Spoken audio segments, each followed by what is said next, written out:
அன்புக்குரியவர்களே, ஆண்டவரும் அருமை இரட்சகருமாக இருக்கிற இயேசு கிறிஸ்துவின் ஆச்சரியமான நாமத்தில் உங்கள் அனைவருக்கும் கிறிஸ்மஸ் நல்வாழ்த்துக்களை தெரியப்படுத்திக் கொள்கிறோம். நம்முடைய ஆண்டவராக இருக்கிற இயேசு கிறிஸ்து பிறந்த இந்த நல்ல நாளிலும் கூட உங்களுக்காக தேவ சமூகத்தில் காத்திருந்து கர்த்தருடைய வார்த்தை கிடைத்தவுடனே உங்களிடத்தில் பகிர்ந்து கொள்ள கர்த்தர் தந்த தருணத்திற்காக, வாய்ப்புகளுக்காக நான் தேவனை துதிக்கிறேன், ஆண்டவரை மகிமைப்படுத்துகிறேன். திருப்பிக் கொள்வோமாக. ஏசாயா தீர்க்கதரிசன புத்தகம் 11ஆம் அதிகாரம் 1வது வசனம். ஈசா என்னும் அடிமரத்திலிருந்து ஒரு துளிர் தோன்றி அவன் வேர்களிலிருந்து கிளை எழும்பி செழிக்கும். சர்வ வல்லமையுள்ள தெய்வமே, எங்கள் அருமை தகப்பனே, இந்த வார்த்தைக்காக சோத்திரம். இந்த வார்த்தை எங்கெங்கெல்லாம் உட்கார்ந்து கேட்டுக்கொண்டிருக்கிறார்களோ, கேட்டுக்கொண்டிருக்கிற இடத்திலேயே மகிமை இறங்கி வருவதாக, பிரசன்ன இறங்கி வருவதாக. பவுல் பேசுகிற வார்த்தையை கவனிக்க லீதியாளின் இருதயம் திறக்கப்பட்டது போல இது அநேக இருதயங்களை திறப்பதாக, அநேகருக்கு ஆசீர்வாதத்தை கொண்டு வருவதாக. இந்த கிறிஸ்மஸ் செய்தி உண்மையிலே அநேகர் ஆசீர்வதிக்கப்பட ஜெபிக்கிறோம். இயேசு இரட்சக நாமத்தில் பிதாவே, ஆமேன். எனக்கு அருமையான கர்த்தருடைய பிள்ளைகளே, இயேசு கிறிஸ்துடைய பிறப்பை இங்கே ஏசாயா தீர்க்கதரிசி எவ்வாறாக வர்ணிக்கிறார் என்று சொன்னால், ஒரு துளிராக, ஒரு கிளையாக இயேசு கிறிஸ்துவை குறித்து என்ன செய்கிறது சொல்லுகிறதை அங்கே பார்க்க முடிகிறது. நன்றாய் கவனித்தீர்களா? நம்முடைய ஆண்டவராகிய இயேசு கிறிஸ்துடைய பிறப்பை குறித்து பழைய ஏற்பாட்டு தீர்க்கதரிசிகள் அவர் எங்கே பிறப்பார், எந்த ஊரில் பிறப்பார், எந்த சந்ததியில் பிறப்பார் என்பதை அங்கே வேதத்தில் தெளிவாய் எழுதியிருக்கிறதை பார்க்க முடிகிறது. மீகா எழுதின தீர்க்கதரிசன புத்தகம் 5ஆம் அதிகாரம் 2வது வசனத்தில் இவ்வாறாக பார்க்க முடிகிறது. எப்ராத்தா என்னப்பட்ட பெத்லகேமே, யூதேயாவில் உள்ள ஆயிரங்களுக்குள் நீ சிறிதாயிருந்தாலும் இஸ்ரவேலை ஆளப்போகிற பிரபு உன்னிடத்திலிருந்து புறப்பட்டு என்னிடத்திற்கு வருவார் என்று என்ன செய்யப்பட்டிருக்கிறது, எழுதப்பட்டிருக்கிறது. அப்படின்னா இயேசு கிறிஸ்து எங்கே பிறப்பார் என்று சொல்லி மீகா மூலமாய் ஆவியானவர் எழுதி வைத்திருக்கிற ஒரு வார்த்தை, பெத்லகேமில் பிறப்பார். பெத்லகேம் யூதேயாவில் உள்ள ஆயிரங்களுக்குள்ள ஒரு சிறிய பட்டணம். அந்த சிறிய பட்டணத்தில் இயேசு பிறப்பார் என்று அங்கே தெளிவாய் இடத்தை கூட எழுதியிருக்கிறதை பார்க்க முடிகிறது. முதல் மனிதன் ஆதாமும் ஏவாளும் பாவம் செய்தார்கள். பாவம் செய்யும் பொழுதே இயேசு கிறிஸ்து இந்த பூமியில் பிறப்பதை குறித்து மோசே மூலமாய் ஆதியாகமத்தின் புஸ்தகம் 3ஆம் அதிகாரம் 15வது வசனத்தில், உன் வித்துக்கும் அவள் வித்துக்கும் பகையை உண்டாக்குவேன், அவர் உன் தலையை நசுக்குவார் என்று சொல்லி என்ன செய்யப்பட்டிருக்கிறது, எழுதப்பட்டிருக்கிறதை பார்க்க முடிகிறது. இது மாத்திரமல்ல, இன்னும் இயேசு கிறிஸ்துவுடைய பிறப்பை பழைய ஏற்பாட்டு பரிசுத்தவான்கள் என்ன செய்யப்பட்டிருக்கிறது என்று சொன்னால், நமக்கு வேதத்தில் எழுதி வைத்திருக்கிறதை ஆங்காங்கே மோசே சொல்லுகிறார். யாக்கோப்பிலே ஒரு நட்சத்திரம் என்ன செய்யும், உதிக்கும் என்று சொல்லுகிறார். இப்படி நமக்கு இயேசு கிறிஸ்துவுடைய பிறப்பை குறித்து பழைய ஏற்பாட்டு பரிசுத்தவான்கள் அவர் எங்கே பிறப்பார், எந்த சந்ததியில் பிறப்பார் என்பதை தெளிவாக என்ன செய்யப்பட்டிருக்கிறது, எழுதியிருக்கிறதை பார்க்க முடிகிறது. அப்படி என்றால் இன்றைக்கு இயேசு கிறிஸ்து உங்களுடைய உள்ளத்திலும், எங்களுடைய இல்லத்திலும், உங்களுடைய மனதிலும், என்னுடைய மனதிலும், எல்லாவற்றிலும் இயேசு பிறக்க அவர் ஆயத்தமாயிருக்கிறார். நாம் என்னைக்கு ரட்சிக்கப்பட்டோமோ அன்றைக்கே இயேசு நமக்குள் பிறந்து விட்டார். இன்றைக்கும் இயேசு நமக்குள் இருக்கிறாரா என்று சொல்லி நாம் ஒவ்வொரு நாளும் நம்முடைய பேச்சு, நம்முடைய நடத்தை, நம்முடைய செயல் எல்லாவற்றிலும் இயேசுவை வெளிப்படுத்துகிறதா என்று பார்க்க வேண்டும். சரி, ஏசாயா தீர்க்கதரிசி 11ஆம் அதிகாரம் 1வது வசனத்தில் ஒரு காரியத்தை இவ்வாறாய் சொல்கிறார்.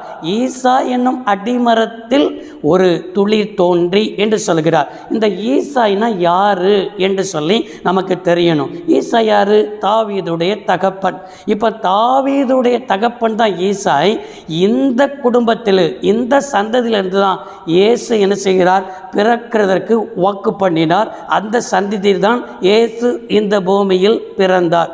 நன்றாய் விளங்குங்க. அதாவது 1 சாமுவேல் 16ஆம் அதிகாரம் 1வது வசனத்தில் ஈசாய் வீட்டுக்கு சாமுவேலை ஆண்டவர் அனுப்புகிறார். அவனுடைய குமாரனில் ஒருவனை நான் ராஜாவாக தெரிந்து கொண்டேன் என்று அனுப்புகிறார்.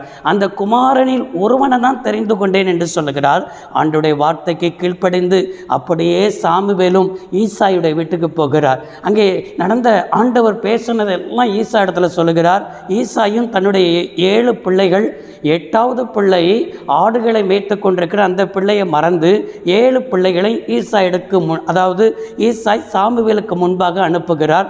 முதல் பிள்ளை என்ன எலியதாப், 2வது பிள்ளை அபினதாப், 3வது பிள்ளை சம்மா, இப்படி 3 பிள்ளைகளை அனுப்புகிறார். கர்த்தர் புறக்கணித்தார். 7வது பிள்ளையும் கர்த்தர் புறக்கணித்தார். இன்னும் உனக்கு வேறு பிள்ளைகள் உண்டா என்று சொல்லி 1 சாமுவேல் 16ஆம் அதிகாரம் 11வது வசனத்தில் என்ன செய்ய முடிகிறது, பார்க்க முடிகிறது. ஆமாம், ஒருவன் இருக்கிறான், இளையவன் இருக்கிறான், அவன் ஆடுகளை என்ன செய்து கொண்டிருக்கிறான், மேய்த்து கொண்டிருக்கிறான். அப்படி என்றால் அவனை அழைத்து கொண்டு வாருங்கள் என்று சொல்லி அவனுக்கு ஆள் அனுப்பி 1 சாமுவேல் 16ஆம் அதிகாரம் 12வது வசனத்தில் ஆள் அனுப்பி அவனை அழைத்து கொண்டு என்ன செய்கிறார்கள், வருகிறார்கள். அழைத்து கொண்டு வந்தார். அவனை சாமுவேலுக்கு முன்பாக தாவீது வரும்பொழுது இவன்தான், இவனை நீ போய் என்ன செய்ய அபிஷேகம் பண்ணு என்று சொல்லி குடும்பத்தால் மறக்கப்பட்டவன், சகோதரால் மறக்கப்பட்டவன், எல்லாராலும் புறக்கணிக்கப்பட்டவன், ஈசாயின் அடிமரமானவன், இவனை கர்த்தர் அபிஷேகம் பண்ணி சமஸ்த இஸ்ரவேலுக்கு ராஜாவாக தன் சகோதரர்களுக்கு முன்பாக, பெற்றோர்களுக்கு முன்பாக, எல்லாருக்கும் முன்பாக தாவீதை கர்த்தர் என்ன செய்தார், கடம் பண்ணினார். இந்த வம்சத்தில் தான் இயேசு என்ன செய்தார், தெரிந்து கொண்டு அப்போஸ்தலர் 13ஆம் அதிகாரத்தில் நாம் இவ்வாறாக என்ன செய்ய முடிகிறது, அவனை எனக்கு ராஜாவாக தெரிந்து கொண்டது மாத்திரமல்ல, எனக்கு சித்தமானதெல்லாம் செய்வான் என்று சொல்லி தாவீதை குறித்து கர்த்தர் சாட்சியும் என்ன செய்தார், கொடுத்தார். அந்த சந்ததி தான் வாக்குத்தத்தத்தின் நம்முடைய ஆண்டவராக இருக்கிற இரட்சகர். வாக்குத்தத்தத்தின்படியே அந்த சந்ததியில் இரட்சகரை தேவன் பூமியில் பிறக்க பண்ணினார். அவர் தாவீதின் வேறுமாயிருக்கிறார் என்று வெளிப்படுத்தின விசேஷம் 22ஆம் அதிகாரத்தில் 16வது வசனத்தில் என்ன செய்ய முடிகிறது, பார்க்க முடிகிறது. எனக்கு அருமையான கர்த்தருடைய பிள்ளைகளே, நம்முடைய தேவன் இந்த பூமியில் பிறந்ததற்கு கர்த்தருக்கு சித்தமான ஒரு சந்ததி, இருதயத்துக்கு ஏற்ற சந்ததியை கர்த்தர் தெரிந்து கொண்டு வாக்குத்தத்தத்தின்படியே முன் உரைக்கப்பட்ட தீர்க்க தரிசனத்தின்படியே இயேசு இந்த பூமியில் பிறந்தார் என்பதை நாம் என்ன செய்யணும், விளங்கிக் கொள்ளணும். அப்படி என்றால் ஈசாயின் அடிமரத்திலிருந்து என்ன சொன்னால் ஆண்டவர் இந்த பூமியில் ஒரு துளிராக வந்தார். அவனுடைய வேரிலிருந்து ஒரு கிளையாக எழும்பி செழிக்க பண்ணினார். இந்த பிரசங்கத்தின் தலைப்பு தான் என்ன என்றால் ஈசாயின் அடிமரத்தின் ஆசீர்வாதம். ஈசாயின் அடிமரம் நமக்கு கொண்டு வருகிற ஆசீர்வாதம் தான் என்ன என்பதை நாம் விளங்கி இருக்க வேண்டும். பாருங்க, ஒரு அடிமரம், அந்த அடிமரத்தை நன்றாக உற்று கவனித்து பார்ப்பீர்கள் என்று சொன்னால் அது ஒரு நாள் நல்ல மரமாக இருந்தது. ஒரு நாள் அநேகருக்கு ஆசீர்வாதத்தை கொடுத்தது. அந்த நிழலில் அநேகர் வந்து என்ன செய்தார்கள், தங்கினார்கள். ஆனால் இன்றைக்கு ஒன்றுமே இல்லாதபடிக்கு அந்த மரம் வெட்டப்பட்டது தான் அடிமரம். வெட்டப்பட்டதுன்னா என்ன, ஒன்றுக்குமே உதவாமல் போய்விடும், காய்ந்து போய்விடும், வேறு முதற்கொண்டு காய்ந்து போய்விடும், இருக்கிற இடமே தெரியாமல் போய்விடும். இப்படிப்பட்ட அடிமரத்தை யாரும் நினைப்பதும் கிடையாது, மனதில் வைக்கிறதும் கிடையாது. அவ்வளவுதான், முடிஞ்சது என்று சொல்லி, இதே போல் உங்களுடைய வாழ்க்கை இந்த கிறிஸ்மஸ் நாட்களில் கூட எல்லாம் முடிஞ்சதுன்னு நினச்சிக்கிட்டு இருக்கிறீங்களா? எல்லாமே என் வாழ்க்கையில் ஒரு நாள் எவ்வளவு செல்வ செழிப்பாக இருந்தோம், எவ்வளவு மேன்மையில் இருந்தோம், எவ்வளவு கணத்தில் சிறந்திருந்தோம், எவ்வளவு என்ன சொன்னால் இருந்த குடும்பம். நிறைய பேர் சொல்லுவாங்க, இந்த குடும்பம் ஓகோன்னு இருந்த குடும்பம் இன்னைக்கு நிலைமை தலைகீழாக மாறிடுச்சு. இப்படி நினைக்கிறீங்களா? அதே போல் உங்களுடைய திருமண வாழ்க்கையை கூட நினச்சி அநேகர் புலம்பிக் கொண்டிருக்கிறீங்களா? என் திருமணத்தில் நான் ஆரம்பத்தில் இருந்த சந்தோஷம் இல்லையே, இன்றைக்கி சந்தோஷம் வெட்டப்பட்டுருச்சு, சமாதானம் வெட்டப்பட்டுருச்சு, ஆசீர்வாதத்தில் எதுவுமே இல்லாதபடி வெட்டப்பட்ட நிலைமையில் பட்டுப்போன ஒரு மரத்தை போல, அட்டை மரத்தை போல இப்படி இருந்து கொண்டிருக்கிறேனே, இந்த கிறிஸ்மஸ் நாட்களில் கூட உண்மையான ஒரு சந்தோஷம் இல்லை. எல்லா வீடுகளிலும் ஸ்டார், எல்லா வீடுகளிலும் நட்சத்திரம், எல்லாரும் புத்தாடை. ஆனால் வெளியில தான் நான் நன்றாக இருக்கிறதை போல எங்களுடைய குடும்பத்திலையும் கிறிஸ்மஸை அனுசரித்து கொண்டிருக்கிறோம். ஆனால் உண்மையிலே நான் சமாதானமாக இல்லை, உண்மையிலே ஒரு சந்தோஷமாக இல்லை என்று சொல்லி நம்பிக்கை இழந்த நிலையில் நம்பிக்கை உள்ளவர்களாக, நம்பிக்கை உள்ள ஒரு வாழ்க்கையாக மாறும்னு சொல்லி தான் இந்த ஈசாயின் அடிமரத்திலிருந்து கர்த்தர் நமக்கு தருகிற நல்ல செய்தி. இதை தான் ஆண்டவர் ரோமாபுரி சபைக்கு பவுல் எடுத்து எழுதுகிறார். ரோமர் 15ஆம் அதிகாரம் 12வது வசனத்தில், ஈசாயின் வேறிடத்தில் புறஜாதிகள் நம்பிக்கை உள்ளவர்களாக என்ன செய்வார்கள், இருப்பார்கள். இன்றைக்கும் இயேசுவை அறியாமல் ஒரு நாள் இருந்தோம்.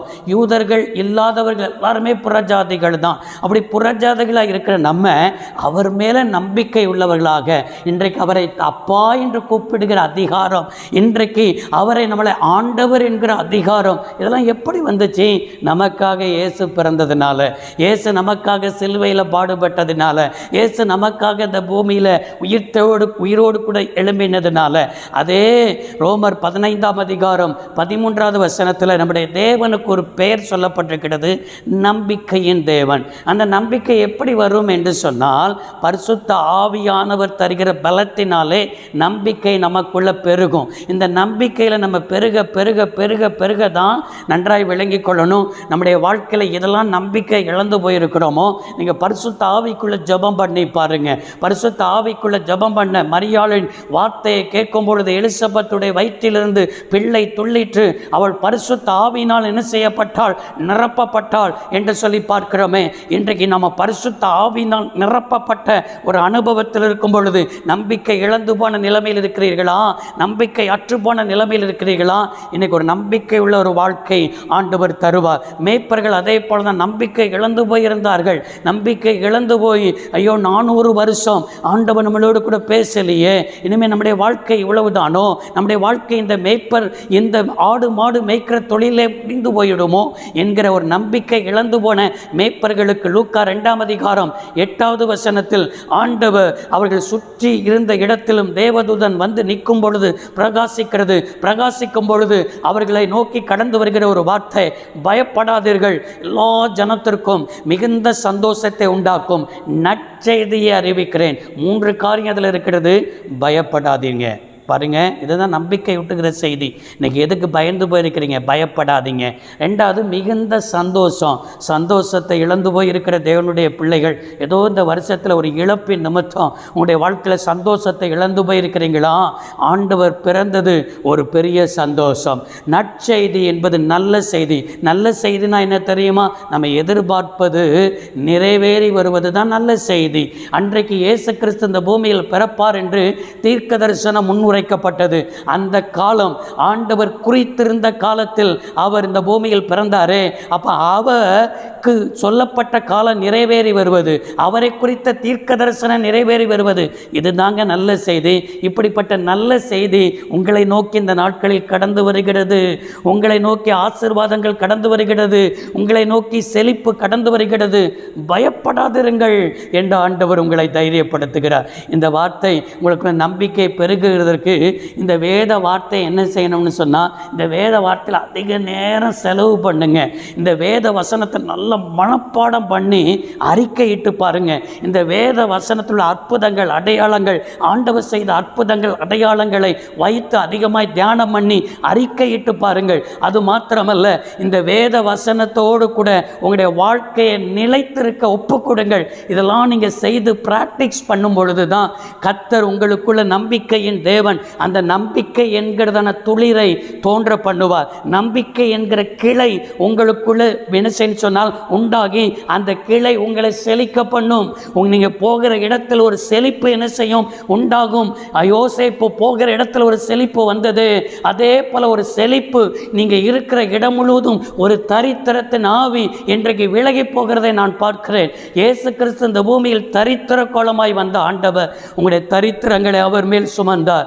இன்றைக்கு தரித்திரமாய் இருப்பது தேவனுடைய சித்தம் இல்லை என்பதை நீங்கள் விளங்கிக் கொள்ளுங்கள். சரி, ஈசாயின் அடிமரம் நமக்கு தருகிற இரண்டாவது ஆசீர்வாதம் தான் என்ன என்று சொன்னால், ஏசாயா தீர்க்கதரிசன புத்தகம் 4ஆம் அதிகாரம் 2வது வசனத்தில் இவ்வாறாய் வாசிக்கிறோம். இஸ்ரவேலிலே தப்பினவர்கள் அந்நாளிலே கர்த்தருடைய கிளை அலங்காரமும் மகிமை உள்ளதாக இருக்கும் என்று சொல்லி ஏசாயா தீர்க்கன் அங்கே கர்த்தரின் கிளை என்று இயேசுவை பிறப்பை என்ன செய்கிறான், குறிக்கிறான். அப்போ இஸ்ரவேலிலே தப்பி மீந்திருக்கிறவர்கள், எல்லாவற்றுக்கும் தப்பி மீந்திருக்கிறவர்கள், அவர்களுக்கு அந்நாளிலே என்றால் இயேசு பிறக்கிற அந்நாளிலே அலங்கரிப்பும் மகிமை உள்ளதாக இருக்கும். அலங்கோலமாக இருக்கிறது அலங்கரிப்பாக என்ன செய்யும், மாறுன்னு ஆண்டவர் சொல்கிறார். அடிமரத்தை பாருங்க, அடிமரம் கற்றுத்தருகிற பாடம் என்ன? வெட்டப்பட்ட மரம் என்ன செய்யணும், அலங்கோலமாய் காணப்படும். ஒரு இடம் முழுவதும் மரங்களால் நிறைந்திருக்கு. அந்த மரத்தை பார்க்கும்போது, கிளையை பார்க்கும்போது, அதனுடைய கனிகளை பார்க்கும் பொழுது எவ்வளவு அழகாக இருக்கும் தெரியுமா? ஆனால் அந்த இடத்துல நம்ம வெட்டிட்டோம்னா அந்த இடமே ஒரு அலங்கோலமாக மாறிடும். எல்லாரும் பார்த்தவங்க சொல்லுவாங்க, என்ன இந்த மரத்தை போய் வெட்டிட்டீங்களே, இந்த மரம் எவ்வளவு அழகாக இருந்தது, எவ்வளவு கனி தந்தது, எவ்வளவு நிலமாக இருந்தது, ஏன் இதை போய் வெட்டினீங்க என்று சொல்லி உங்களை பார்த்து அநேகர் சொல்வார்கள். நன்றாய் கவனிங்க, பிசாசு நிறைய காரியத்தை நம்முடைய வாழ்க்கையில் அலங்கோலமாய் மாற்றுவதற்கு, வெட்டுவதற்கே அவன் வருவான். நம்மளை எப்படியாவது பாவத்தில் தள்ளிடணும். அதுதானே ஏதேன் தோட்டத்தில் இப்போ என்ன செய்ய, ஆதாமும் ஏவாளையும் பாவம் செய்ய தூண்டி அவர்கள் தேவனுடைய உறவை இழந்து அழகாய் இருந்த ஒரு வாழ்க்கை, மகிமையாய் இருந்த ஒரு வாழ்க்கை அலங்கோலமாய் பிசாசு என்ன செஞ்சிட்டான், ஏதேன் தோட்டத்தில் மாற்றிட்டான்.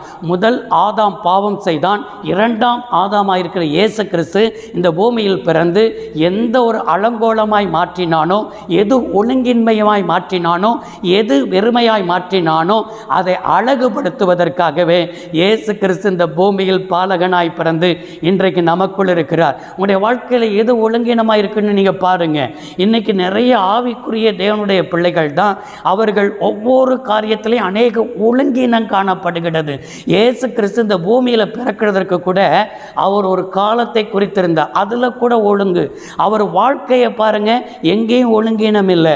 அவருடைய பேச்சில் பாருங்கள், எங்கேயும் ஒழுங்கினம் இல்லை. இன்றைக்கு ஆலய கூடுகை வருவதில் ஒழுங்கினோம், ஜெபத்தில் ஒழுங்கினோம், ஆண்டவரை குறித்து பறைசாற்றுவதில் ஒழுங்கினோம், எல்லாத்திலையும் ஒழுங்கினோம். அது உங்களுடைய வாழ்க்கையில் உள்ள அழகை கெடுத்துவிடும். உங்களுடைய ஆவிக்குரிய வாழ்க்கையில் உள்ள அழகை கெடுத்துவிடும். இந்த கிறிஸ்மஸ் நாட்களில் ஒரு தீர்மானம் பண்ணுங்க, எங்களுக்குள்ள என்னதெல்லாம் ஒழுங்கினம் இருக்கிறதப்பா, அந்த ஒழுங்கினமெல்லாம் எடுத்து போடுங்க. கர்த்தருடைய வார்த்தையை மீறுவது தான் பாவம், கர்த்தருடைய வார்த்தையின்படி செய்யாதது தான் பாவம். இன்னைக்கு கர்த்தருடைய வார்த்தை தெரியும், ஆனால் கர்த்தருடைய வார்த்தையின்படி நீங்கள் நடக்காமல் இருக்கிறீர்கள். ஆனால் மத்தேயு 1ஆம் அதிகாரம் 21வது வசனத்தில் வாசிக்கிறோம், அவள் ஒரு குமாரனை பெறுவாள், அவளுக்கு இயேசு என்று பெயரிடுவாயாக. அவர் தமது ஜனங்களின் பாவங்களை நீக்கி என்ன செய்வார், ரட்சிப்பார். இயேசு கிறிஸ்து இந்த பூமியில் பிறந்த பிரதானமான நோக்கமே பாவத்தை நீக்கி நம்மளை ரட்சிப்பதற்காக தான் இயேசு பிறந்தார். எதெல்லாம் பாவம்னு சொல்லி பாருங்க, எதெல்லாம் ஒழுங்கினம்னு பாருங்க, அதெல்லாம் விட்டுருங்க. நீங்கள் பாருங்க, தாவீது அவன் கர்த்தருடைய வழியில் நடந்தான், தாவீது கர்த்தருடைய சித்தத்தின்படி நடந்தான். ஆனால் அவனுடைய பிள்ளைகள் அவனுடைய வழிகளில் என்ன செய்யலை, நடக்கலை.